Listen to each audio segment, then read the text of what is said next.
All right. Well, good afternoon, everybody, and I appreciate you being here. It's great to be here. It's great to talk to some of the incredible people that we have, both at the local level, the Texas state level, and also, of course, our federal border patrol, who are doing so many good things to keep us safe. And I have some bad news and some good news. And the bad news is that because of what Joe Biden did at the southern border for 4 years, we had record increases in migrant crime, in fentanyl deaths, and in just floods and floods of people who shouldn't be in our country who came into the United States of America. We also have a number of ways in which the cartels became more advanced, better war fighters, because Joe Biden opened up the American southern border and allowed the cartels to turn it into their playground. Now, that's the bad news. The good news is, as President Trump said last night at the State of the Union, it turns out we didn't need new laws. We didn't need fancy legislation. We just needed a new president of the United States, and thank God that's exactly what we have. And I will say that the most heartening message that I take away from my visit here at the Texas border is the number of Border Patrol agents who have come up to me and said thank you, or said because of this, we've cut the number of border crossings from 1,500 a day to 30 a day. Or the people who have come up and said we've seen a reduction, an 85% of the number of people who are dying at the American southern border. And every single day that we continue to keep this border safe, that means less migrant crime, that means less fentanyl coming into our communities, that means more safety and security for the people of the United States of America. And of course, we know the border problem, the border crisis under Biden's administration was a national crisis, but it acutely affected the communities right here. And I've already heard heartbreaking stories of people who are still picking up the pieces, local mayors who are still dealing with the budgetary consequences of what the Joe Biden administration allowed to happen at the American southern border. And that, too, is something that President Trump is going to help address, help fix, and help solve. Now, I wanted to bring Secretary Hegseth and Director Gabbard at DNI down here because, one, I obviously enjoy their company, and it's good to have them down here with me looking around today. But unfortunately, we know that because of what's happened, the border crisis has become a matter of national intelligence, and it's also become something that requires the Department of Defense to engage with. I was talking with Paul Perez earlier. The drone technology that the cartels are using requires, unfortunately, a military response and military support. So it was important for Secretary Hegseth to see what's going on, because we know that the millions and millions of people who were let in over the last 4 years, many of them are connected to foreign terrorists. It's important for our leader of national intelligence to get a sense of what's here on the ground. So before we take questions from the press, and all of us are willing to take questions, I want to give Secretary Hegseth and then Director Gabbard an opportunity to say a few words themselves. Mr. Secretary. Well, Mr. Vice President, thank you very much for inviting us.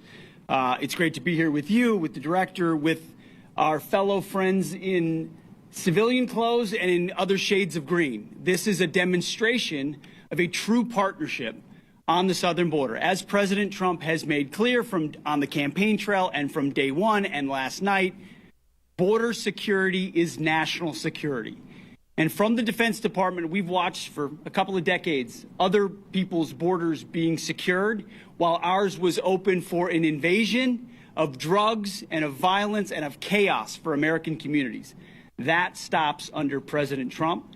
And the Defense Department has assets that we can bring to bear, not just troops, not just surveillance, not just equipment, but actual planning and capabilities that enhance what Border Patrol is already doing, which is why it's been incredible to hear from our partners about what we've been able to allow them to do, facilitate them. And we've seen it in the numbers. 98% drop in crossings on the southern border. We're not yet at 100% operational control, but we are on our way because that is the mandate that the president has given us. So more resources are coming to this border. We are dedicated to securing it. That's the reason for our trip and our partnership. And I want to thank all the men and women who've been doing it recently in uniform, who have been doing it a long time, right here, have dedicated their lives to securing the American people. And at the Defense Department, we are committed to continuing to being a big part of it. So, Mr. Vice President, thanks for having us. Absolutely, man. Appreciate Thank you. Great. now Director of National Intelligence, Tulsi Gabbard. Tulsi. Thank you, Mr. Vice President, for your leadership in bringing the country's attention to what has been happening here at the border and the significant change that has already occurred under the short time that President Trump has been in office.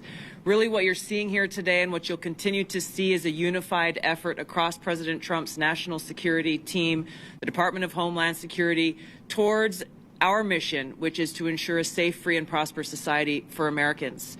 As Director of National Intelligence, there are a number of areas where we are focused. The President talked about in his speech over 21 million people have come across our borders illegally under Joe Biden's administration. There are many of them that we don't know who they are. They have not been vetted. We don't know where they are. I'll give you one quick example of one of the problems that we are getting after. From Central Asia, there were over 4,000 people who came across our borders using an ISIS-affiliated network.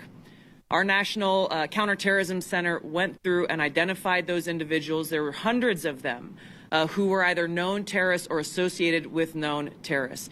That information was provided to the Biden administration. You may remember in some of the news, a little over 100 of those people were arrested in 2024. Of those who were arrested, only 8 were either deported or remained in custody. Only 8. The rest of them were released back into our country. Where are they? What are they doing? What may they be plotting? This is just the beginning. There are many, many areas that we need to stay very focused on, working with the Department of Homeland Security, working with the FBI to ensure that we're keeping the American people safe. Our Counterterrorism Center is working on making sure that we have that single source for vetting so that we can figure out who is actually in our country and identify those who pose a threat and get them removed.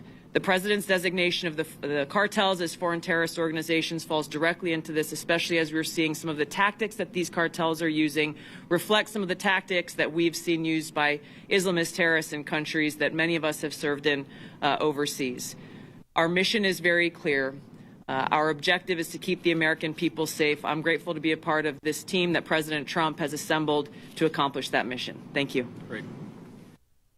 So before I take questions, let me just say 2 final things. First of all, the reason why we've seen, as Pete said, a 98% reduction of border crossings, the reason why this particular site has gone from over 1,500 crossings per day to 30 crossings per day is because President Trump has empowered and, in fact, demanded that his whole government take the task of border control seriously. And that's exactly what we're doing. And of course, and this leads me to my final point before we take questions, it is impossible to do without the men and women on the ground who are actually doing the hard work. They just want to be empowered to do their jobs. President Trump has made that possible. So from the bottom of my heart and for a grateful nation, to every person I've met here today, thank you for working hard on the American people's business. It's been an honor to be with you. It's been an honor to see what you do, and we're going to keep on supporting you over the next 4 years. Congressman Gonzalez, thank you for being here, and thank you for your leadership. And now we'll take some questions from reporters. Sir. So, as you guys have been exemplifying for today, that border crossings are down. A lot of attention has been turned to the interior, since obviously there's been a lot of illegal immigrants. What is, in your opinion, the biggest obstacle to actually carrying out President Trump's mass deportations? Even though, yes, like apprehensions and arrests and deportations have gone up in his first month, but a lot of people are expecting a bigger capacity for deportation. So what's the biggest hurdle? So let me say a few things about that. So first of all, Rome wasn't built in a day.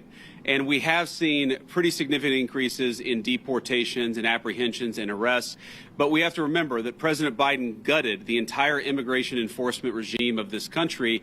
We are trying to rebuild so that we actually empower people to enforce the immigration laws of the American people. It is common sense. It's what the American people want us to do.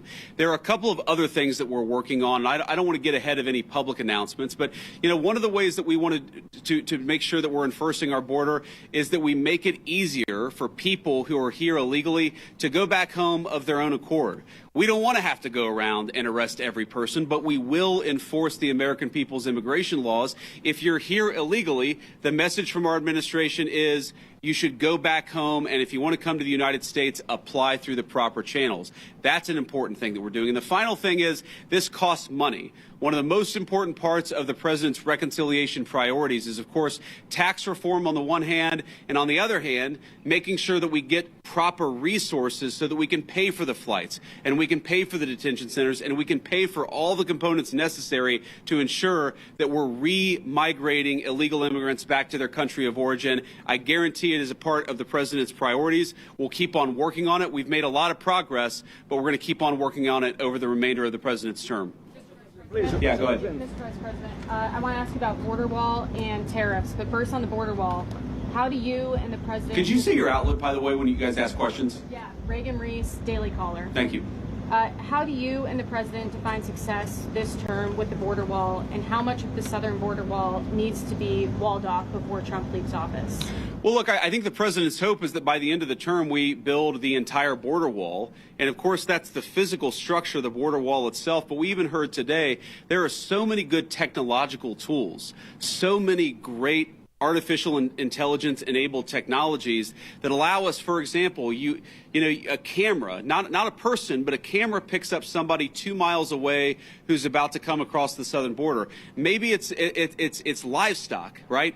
Maybe it's a critter in the desert. Maybe it's a human being with a weapon on their back. We're using artificial intelligence to make us better at the job of border enforcement, but we've got to make sure that technology is deployed across the entire American southern border. We're going to do it as much as we can, as broadly as we can, because that's how we're going to protect the American people's security. Yeah, go ahead. Last time they were paused because they deployed 10,000 troops to the border.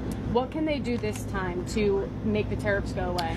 Well, what the president has said is we need a sustained commitment from the government of Mexico to take the job of border security seriously. Fentanyl is the single largest cause of death among young Americans, and we know that a substantial portion of it is, the precursors are made in China. They come to Mexico, they're manufactured in Mexico and brought across the border by the Mexican drug cartels.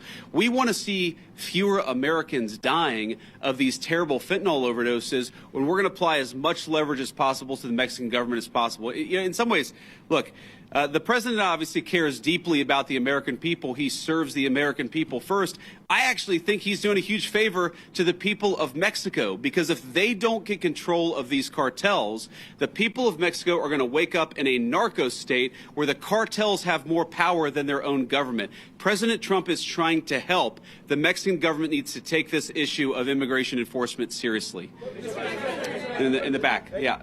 Mr. Vice President, Ali Bradley, News Nation. So since the designation of the cartels as terrorists, does that give the United States the green light to go into Mexico and to strike them there? I mean, right now, obviously, they've struck in the Houthis in Yemen. So why not, when we've seen cross-border violence, go after them in Mexico? And then my second question is about a designation. I'll follow up on, please. Go ahead and ask the second question. Why isn't the Juarez/La Línea cartel designated when it's in one of the most deadliest places on the planet? Juarez has been designated as one of the deadliest cities. It's right across from El Paso. We've talked to community leaders. They say, we know Juarez cartel's operating in the U.S., and so are their affiliates. We don't even want to talk about it out loud, though, because then we'll put a target on our back. They're scared. Border Patrol even thought they were designated, but they're not. The State Department didn't tell me why. So on that, we're looking at additional organizations. Obviously, this is the determination of whether to determine a particular organization, a terrorist organization, is something that we consult with our leaders of the Department of Defense. We also consult with our friends in other governments. We maintain the optionality to designate further organizations, terrorist organizations, if we feel that we need to in order to protect the American people. And I think President Trump has made it very clear he's not going to be shy about designating some of these cartel organizations as terrorists if he thinks he has to protect the American people. Your first question was about American forces to strike. Oh, sorry. Yeah. So, look, I'm not going to make any announcements about any invasions of Mexico here today. The president has a megaphone, and of course, he'll speak to these issues as he feels necessary. But what designating cartel organizations allows us to do is deploy the full resources of the United States military to engage in serious border enforcement. Of course, the president is going to make the determination about how we deploy those forces. But our hope is that Mexico takes this job seriously. We don't want to have negative relationships with the Mexican government. We want the Mexican government to help itself, but also in the process to help the American people by taking these organizations seriously. It's going to destabilize the entire country of Mexico, the entire government, if they don't take it more seriously. We're hopeful that they will. And if they don't, then of course, we'll figure out what to do from there. So, you just mentioned something about invasion of Mexico. Is there any talk or any thoughts about actually U.S. military forces going into Mexico? No. Next question. On tariffs, are any other industries other than automotive reaching out to you guys to carve out special deals? And did the automotive industry know this was coming before today?